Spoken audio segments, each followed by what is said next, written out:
Narullahil muqada, apinya Allah yang muqada. Kata para ulama tafsir, muqada maknanya adalah mushtailah, yang berkobar-kobar. Teman-teman sekalian, renungi makna ini. Kalau seseorang di antara kita mengambil korek gas yang biasa dipakai bakar oleh teman-teman kita mungkin yang masih merokok, kalau dia bakar jarinya 10 detik saja, jari dibakar dengan api yang kecil sudah memar kalau 10 detik. Kalau 1 menit teman-teman sekalian sudah cukup untuk membuat matang tangan itu dan perlu operasi untuk diperbaikin. Bagaimana dengan api yang berkobar-kobar? Banyak orang tidak merenungi masalah ini, tidak memikirkan. Tetangga saya pernah mengalami kebakaran di kota Makassar pada saat itu beberapa tahun lalu. Saya coba ingin membantu saja, tiba-tiba ada api yang sangat besar menyambar di depan mata saya.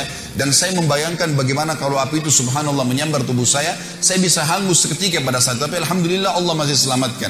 Tapi saya jadikan sebagai pelajaran. Api yang berkobar teman-teman sekalian luar biasa. Kalau membakar maka akan menghanguskan tubuh seseorang. Allah mengatakan narullahil muqada, apinya Allah yang berkobar-kobar. Cukup sampai situ? Ternyata tidak. Allah masih sambung lagi. Allati, yang api itu tattali'u 'alal af'idah. Sifatnya api itu kalau dibakar kakinya penghuni neraka nanti yang humaza dan lumaza ini akan membakar sampai ke jantungnya. Orang Arab mengatakan dalam bahasa Arab teman-teman sekalian, kalau dia melihat sesuatu, dia mengatakan ra'aitu, saya sudah melihatnya. Kalau sesuatu itu sangat dekat dan mudah dijangkau. Tetapi kalau orang Arab ingin melihat sebuah benda, misal di pinggir lautan, ada benda yang sangat jauh di seberang pulau sana. Atau dia di atas gunung, dia ingin melihat sesuatu yang jauh. Dan itu jarang dilihat orang-orang lain. Kemudian berhasil matanya melihat, maka dia akan menggunakan kalimat ittala'tu. Saya berhasil melihatnya, target yang sudah susah dilihat oleh orang lain. Makanya dalam baca buku pun dikatakan ittala'tu. Saya berhasil melihat sesuatu informasi yang saya butuhkan. Allah menggunakan kosakata ini. Sifat neraka tadi, api yang berkobar-kobar hutama itu, kata Allah allati yang tattali'u ittala'a, sampai pada target alal afidah, ke jantung manusia. Kata para ulama tafsir, kalau dibakar kakinya langsung ke jantungnya terbakar. Padahal kalau rasional kita datangkan manusia dan dibakar teman-teman sekalian, yang terakhir terbakar jantungnya karena diselimuti oleh kulit, otot, tulang dan seterusnya. Cukup sampai situ? Tidak lagi. Allah masih sebutkan agar orang betul-betul meninggalkan perbuatan buruk ini. Setelah dikatakan allati tattali'u 'alal af'idah, innaha, sesungguhnya api itu alaihim muqsadah, terhadap mereka melengket atau melekat. Muqsadah bahasa lainnya adalah multasiqah, melekat.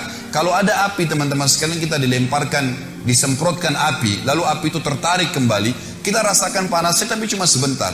Tetapi kalau tubuh kita diberikan bensin, lalu disemprotkan api sehingga api itu melekat di tubuh kita, maka akan terus terasa panasnya. Per detiknya terasa panas. Maka Allah menggunakan kalimat ini. Api neraka utama tadi itu bukan hanya berkobar-kobar, tapi pada saat disemprotkan ke tubuh seseorang nanti, naudzubillah, yang melanggar melakukan dua perbuatan ini, apinya akan melengket ke tubuhnya sampai terbakar, baru padam api tersebut. Diulangi lagi, begitu terus, tidak akan pernah habis sampai dosanya dibersihkan oleh Allah Subhanahu wa taala. Dan ingat, ancaman ini berlaku bagi seorang muslim yang dengan syahadatnya pun dia sudah bisa masuk surga sebenarnya, tapi akan dimasukkan ke neraka. Dan ini baru satu jenis siksaan karena bahaya lisan dan contoh perilaku. Belum bicara masalah dosa zina, belum bicara masalah dosa riba, belum bicara masalah dosa durhaka dengan orang tua, ditambahkan azab-azab kepada mereka. Sangat konyol kalau orang mengatakan tidak ada masalah, saya disiksa dulu di neraka, toh akhirnya saya akan masuk ke dalam surga. Ini perkataan syaitan yang akan menyesatkan setiap mukmin yang akhirnya menganggap remeh dosa.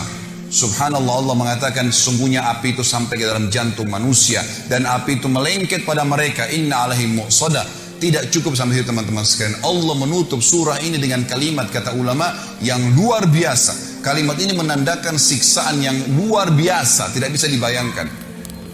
Fi amadin mumaddada, kata Allah, dan mereka akan diikat di tiang-tiang yang bergelantungan. Kata ulama tafsir, penutupan surah ini luar biasa kalau orang memahaminya.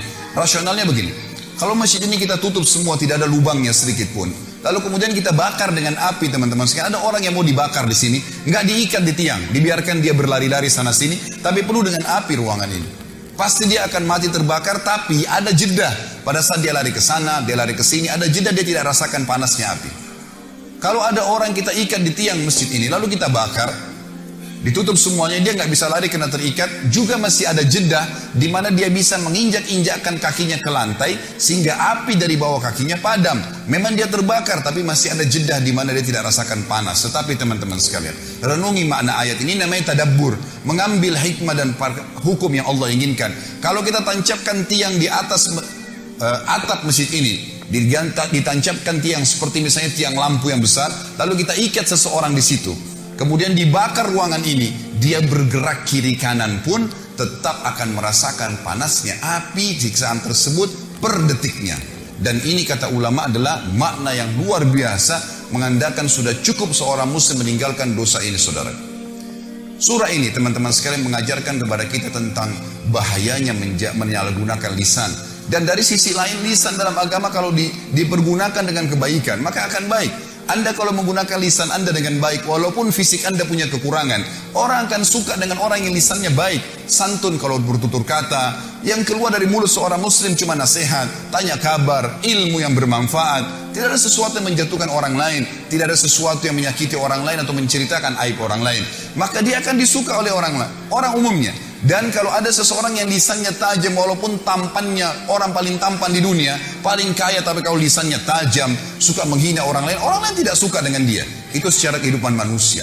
Juga di sisi Tuhan kita Allah subhanahu wa ta'ala, Allah sangat murka dengan orang yang menyalahgunakan lisannya. Sampai kata Nabi SAW dalam hadis Bukhari, Laisal mu'nu bitta'ani walal la'an. Bukan sifat orang mukmin yang suka la'an dan ta'an. Ini dua-duanya bahaya lisan. Suka melaknat, menyal-nyalkan orang, kamu sial, kamu gini, kamu buruk, selalu dihina, dikata-kata yang tidak baik, menjinakkan. Dan juga ta'an, suka menghina-hina orang lain. Dua-duanya ini adalah sifat bukan orang mukmin, bukan orang mukmin. Jadi dijelaskan oleh Nabi SAW. Surah ini teman-teman sekalian mengajarkan kepada kita tentang harusnya seorang muslim menjaga lisannya.